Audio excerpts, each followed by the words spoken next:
And hello fellow Taker, Space Bandit here with another episode of World of Tanks, and today we are back in a tier 10 Russian heavy tank, Obj.705A. Yes, boys and girls, I told you I wasn't gonna give up on this tank quite easily, and I haven't really given up on it yet, although I did slap tank for sale badge on the side of this tank because I think eventually I will sell it. I don't know, it's just not my cup of tea. I cannot put a finger on it. I don't know why this tank doesn't work for me. Now, I haven't played a lot of games in it, to be honest. Maybe about 20. Yeah, 20 max. I just don't enjoy playing this tank. I just don't enjoy it. I enjoy playing E100 a lot more, for whatever reason. And I think E100 is the next probably closest comparison to this tank because of similarities with this respect to the alpha, with respect to the penetration values, and the fact that they both have standard rounds as AP as standard rounds and heat as premium rounds. So mobility is very similar as well. That's why I would compare E100 to this tank, but E100 is so much better in my opinion. I mean, the only advantage that this tank has is the armor. If you can side scrape effectively, it's almost impossible to dig out. But the problem is TDs at tier 10 will still gonna go through your upper plate like butter, and this is gonna be evident in this game, and you will see. Anyway, so we are on Sunset Coast, relatively newish map when it comes to this game. But what we're gonna do is we're gonna try to bring this tank to the choke position where we can actually utilize our armor. So that's what I'm gonna try to do. There's one RD in play which we have to be mindful of, and shot like this, obviously it's not gonna go anywhere if you don't fully aim with this tank, because that's the problem. You gotta aim this gun fully. It's a Russian gun. You gotta make sure it's fully aimed before you fire. So we're gonna put this shell into the bottom plate of the Wheezy, but look at that, he goes through us like butter through the upper plate. And I know he's gotta be firing premium rounds for sure. Anyway, we're gonna side scrape,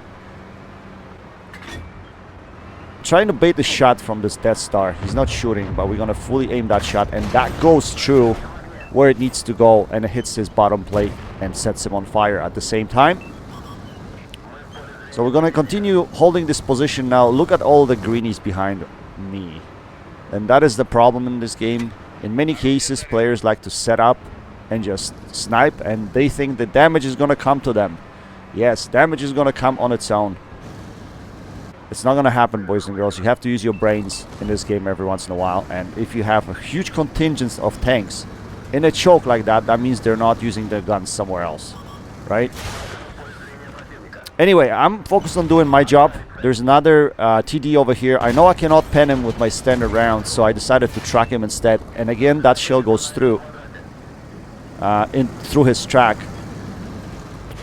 But at this point in time, I'm a bit worried about Artie. Artie hasn't been paying attention to me, but you never know. So I decided just to kind of disengage, lose my 6th sense for a split second, and then we're gonna approach this position again. We're gonna side scrape here again, see if we can spot the Death Star. Yes, we can. He fired, so we should be able to put that shell for free, and we do, and we set him on fire once again, and he goes down in flames. So far successful. We got penetrated only once by the Wheezy.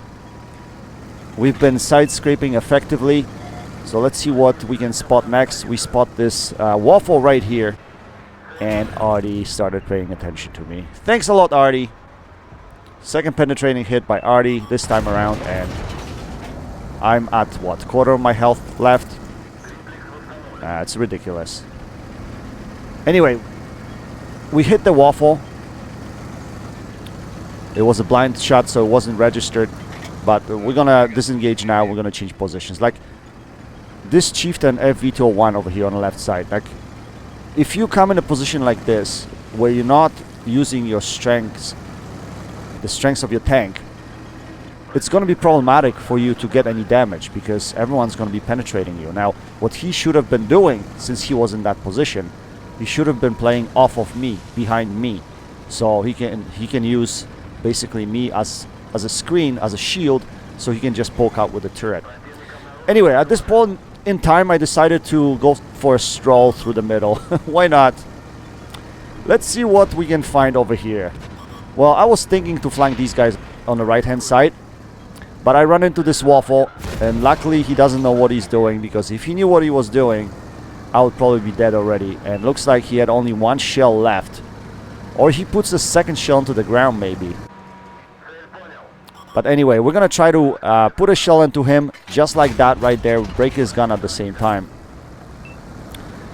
And one point I want to bring up in this game is, if I was actually in E100 in this game, the things would have turned out completely differently. Now this guy shows up all of a sudden, we just snapshot him. That was a lucky shot that actually went in, and it tracked him at the same time, but he was angled in such a way that I could easily track him. So here the idea was to ram him and then kill him. But look, he's got 723 HP left. There's no way I can kill him with one shot. I just don't have enough alpha in this gun to do it. And here what I should have done is I should have pushed him against the rock earlier instead of backing off. And if I did push him against the rock, I would have lifted up his gun and he wouldn't be able to hit me. But because I didn't do it, he puts a shell into my upper plate, obviously firing premium rounds again. So both times, in both cases, I got penned by TDs that were firing premium rounds through my upper plate, which negates my armor, just like that. Anyway, let's take a look at this T-57. He's fighting the Conqueror over here. Let's see if he can take him out. I think he's got one more shell left. Yes, he takes him out of the game. Pretty good. And at this point in time, I looked and we had this Obj.705, which is almost full health, plus T-57, and I'm like, okay, we got this in the bag.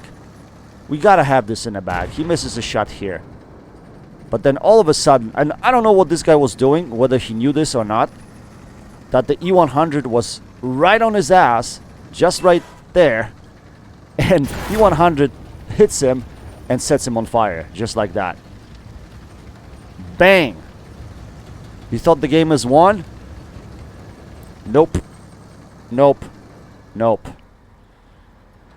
So, I don't know how this guy was not paying attention to the back of him, and he's still ignoring E100, which is a huge alpha. And I'm clicking there, I'm like, dude, you gotta pay attention to the E100. He's just gonna scorch you. He's so focused on trying to kill that TD, while the TD is not even focused on trying to hit him. TD is just going after the Arty, just like that. Arty's gone. And our object is going to realize this in a second. He's going to turn around and he's like, uh-oh. I don't understand how he didn't realize that earlier. So now it's just up to our T-57 to see if he can pull this off. He might be able to pull this off still. The TD is a one-shot. The E100 is relatively full health, I think. But with the clip potential that this guy has, it might be possible. So let's see what happens here. So he's willing to take a hit over here, I think. Because it's no problem, right? As long as he can take him out of the game. Yes, he takes him out of the game. But he gets tracked and he has no repair kit. Arty misses him. Is he going to be able to get out before E100 shows up? Obviously not. Okay. Okay. Alright. So to summarize this pretty quickly, if I was in the E100, I would be able to win this game, because I would be able to take out the TD. Once I take out the TD, then we would have numbers advantage and the game is won. You can see how sometimes just a little bit of difference, a little bit of luck can impact the outcome of the game. And in this situation, I wasn't able to do what I needed to do to secure the win for the team. But if I was in the E100, I probably would have. Anyway, let's skip to the second game, and just to top it all off, I wanted to show an E100 game as well. And it's an ace tanker, so why not? Okay, so we are in the E100. We're on the map Kaunas, which is also a relatively newer map in this game. And in this situation, the spawns are strangely... Yeah, the spawns are in completely different corners. They used to be at quadrant A1, B2, somewhere around there, and then J9, K0, right? So yeah, in this situation, I wasn't really sure what to do. And yeah, it looks like Wargaming is changing those spawns from time to time. I think it must be a new thing, because I've seen it happen on many maps lately. But I haven't been playing the game that much, so I'm I'm a little bit behind, guys, when it comes to that stuff, right? Anyway, I decided to just take a flank and go with it, with the E100. The problem is there's Artie in play, and Artie can have shots on this map quite easily through the middle. So we're gonna follow the lemming train, and we're gonna try to push a flank. Now at this point I realize I'm too far in the middle. If I want to really push the flank, I should be more on the one side instead of in the middle. So I decided to branch off and scoot over to the right side over here and go behind the hill so that I'm not exposed in the middle of the map. So that's what we're going to do over here. Now, as you notice, in last game I didn't really use any premium rounds. I was mostly playing with my standard AP rounds in the object. But in the E100, especially if I'm facing tough armor, and I checked there was IS-4, I think, in the lineup, I loaded heat right away. And that's, for the most part, I do that in the E100. Although AP rounds come really useful in order to track tanks in the E100 and cause damage. So, they're still pretty useful shells, although, the penetration values on them is quite low. So you should be carrying a lot more heat in this tank than AP, that's for sure. Anyway, we're gonna try to poke around the corner, see what we can find over here. There's an Object 257. We wanna line up a shot, and we just smoke him. We ammo rack him, we scorch him, and he's out of the game just like that. And I couldn't be happier about that. Those freaking tanks are trollish in nature every once in a while. Anyway, we put a shell into this Kampfpanzer as well. Roll kind of low, 648. That's actually relatively low for this tank. I noticed it rolls quite a bit around 700s or over 700. So that's why I prefer playing this over the Object. I think Alpha is so much better on this tank. Also, the penetration values on heat are slightly bit better, which will help you with the RNG a little bit. If you get a lower roll, you should be able to penetrate with the 100, while with the Object, not so much. And of course, I'm referring to Obj.705A in this situation. Anyway, so we're gonna try to be a goat.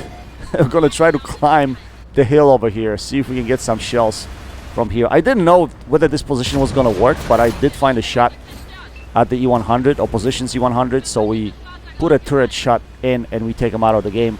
At the same time, I think Yak Tiger finds a shell through into my side. It was a narrow shot, but he was able to put it in. So I'm gonna try to judge whether I can get my gun down over here, whether I can hit the Yak Tiger.